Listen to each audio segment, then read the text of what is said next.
Buen día. El día de hoy vamos a hablar sobre la literatura francesa. La literatura francesa está considerada como una de las perfectas prosas. En la oratoria son grandes maestros por su estilo y método, en la novela y en la didáctica. En la poesía fueron románticos y simbolistas. La literatura moderna se divide en 5 periodos que son: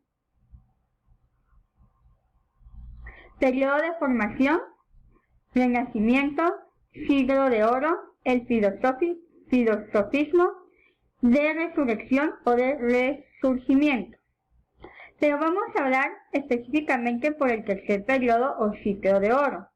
Este periodo hubo un florecimiento en este periodo que obedeció a las siguientes causas: el predominio político de Francia, la protección del rey a los artistas, la influencia de la literatura italiana y española y la creación de centros sociales de cultura. En el cuarto periodo o filosofismo, la literatura precedente a este periodo tuvo carácter psicológico. Su máxima preocupación fue pintar el alma humana, los caracteres y los sentimientos del hombre. La ideología de este periodo, llamado también época de las luces. Muchos de los escritores de este periodo se distinguen por su espíritu crítico, que tienen como resultado la independencia religiosa, política y literaria. Cuando hablamos de este periodo, y voy a hacer un énfasis en este más que en los otros, porque en el cuarto periodo o filosofismo es un periodo en donde la literatura francesa dio como una pauta o dio como un amanecer, ¿verdad?, de la literatura, de una forma en la que ya no solo hablaba sobre las circunstancias, ya no solo hablaba sobre otras literaturas en otros lugares, sino que hablaba más sobre cómo era la persona en su interior, no solo físicamente, no solo en sus rasgos físicos o describir físicamente a la persona o al animal o al paisaje que el autor quería hablar, sino que en este caso ya fue más el poder pintar en sentido de poder describir lo de adentro, su forma de ser, sus pensamientos, sus sentimientos. Si por ejemplo era un periodo en donde era más con palabras más hermosas, donde podían identificar quién era o de quién se estaba hablando. En este caso, dice que este periodo tuvo una ideología que se llamaba sobre la época de las luces.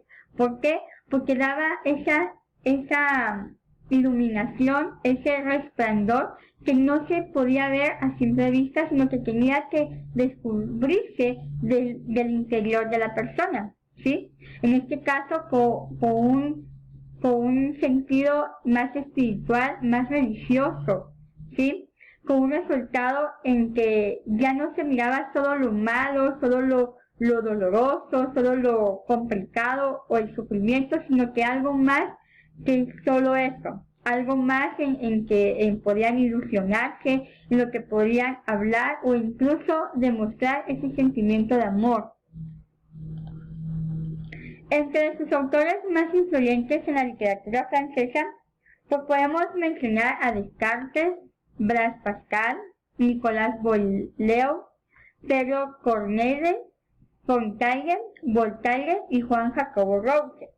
Pero en donde quiero quedarme un momentito es en Juan Jacobo Rousseau. Él fue uno de los más sobresalientes de la literatura francesa, porque en una de sus primeras obras pues hablaba sobre las ciencias y el arte.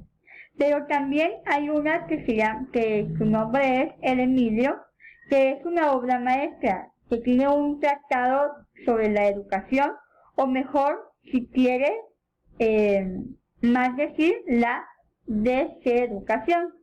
¿Por qué? Porque en estas obras que él escribió, pues él estableció como principio que el hombre es bueno por naturaleza y que ha sido corrompido por la civilización. Saca como conclusión que hay que dejar al niño en plena libertad, sin enseñarle nada de religión, de Dios, de la virtud y hasta de los conocimientos, los cuales él tendrá que inventar. Este personaje o este autor, que fue uno de los más sobresalientes de la literatura francesa, pues pone como esa pauta, ¿sí? De que él hablaba sobre cómo es que la humanidad o cómo es que el hombre se perdía por todo lo que estaba a su alrededor. Cuando hablamos de que hablaba sobre tristeza, hablaba sobre el dolor o de la muerte incluso, pues él decía de que por naturaleza el hombre era bueno, él nacía siendo bueno, pero todo lo que iba aprendiendo, todo lo que iba viendo de la civilización, de la sociedad, lo iba corrompiendo, iba perdiendo esa inocencia, iba perdiendo esa naturaleza de ser bueno. Y él decía de que uno de sus pensamientos mencionaba de que él creía que era mejor dejar al hombre así, solo, sin enseñarle nada, sin darle una doctrina, sino que él mismo fuera descubriendo y fuera inventando qué es lo que a él le interesaba o qué era lo que a él le importaba en el mundo. Y él decidía si era bueno o si era malo. También podemos hablar sobre la literatura francesa, lo que es el romanticismo en Europa. Es un movimiento revolucionario no solo de la literatura, sino también de la filosofía. Fue para la literatura lo que revolucionó para la vida social y política, la exaltación y el triunfo de la libertad. Una de las cosas que tenía, una de las características que tenía el romanticismo, es que más que ser una literatura era el poder hablar filosóficamente, el poder hablar sobre lo que pensaban, lo que sentían, sus ideas, sus propios pensamientos, y no influenciado por alguien más o no influenciado por ya un pensamiento ya dado desde tiempos antes.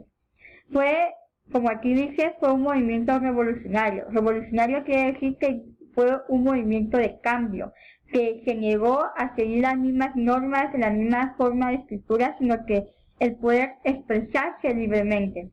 Recordemos que cuando hablamos de romanticismo estamos hablando de amor, estamos hablando de aquellos aspectos en lo que nos llenan como humanos, ¿verdad?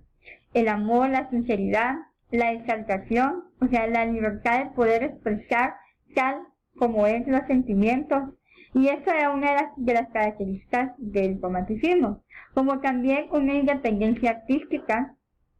Cuando hablamos de independencia artística estamos hablando de que todo lo que se hablaba o todo lo que se expresaba ya no era conforme a lo que antes le habían lineado o haberles dicho de cómo era, sino que ellos mismos podían expresar lo que pensaban. Como segundo, también una exaltación del yo como una consecuencia artística. O sea, hablaban de la importancia del hombre, de sus sentimientos, no solo como persona física que pertenece a una sociedad, sino más allá de lo que yo puedo sentir, ¿sí?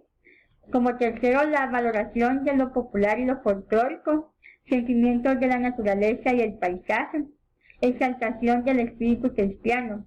Cuando hablamos de sentimientos de la naturaleza y el paisaje es poder expresar que si a mí me provoca alegría el sol, el ver el sol brillante, pues yo lo voy a expresar y voy a hablar sobre cómo me hace sentir el sol brillante. Pero también si, por ejemplo, si el día amaneció nublado, oscuro, se ve como las nubes como que si fueran a llover, pues eso también va a provocar un sentimiento en mí. Y no digamos la exaltación del espíritu cristiano, un espíritu en el que creían en un Dios, creían en que existía un ser más allá de lo que podíamos ver o lo que podíamos tocar, sino que un ser que nos llenaba de alegría y nos llenaba de esa paz, de ese gozo y el poderlo explicar.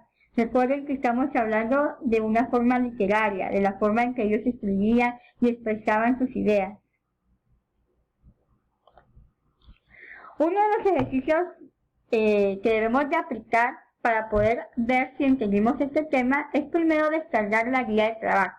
Ustedes saben que la pueden encontrar en la plataforma. Luego tienen que ver el video explicativo, tanto este como otros que también se les pueden adjuntar. Luego deben realizar la hoja de guía de trabajo de literatura que se encuentra también y que ahí va a encontrar las instrucciones de lo que debe de hacer. Espero que les haya ayudado y que todo les salga bien.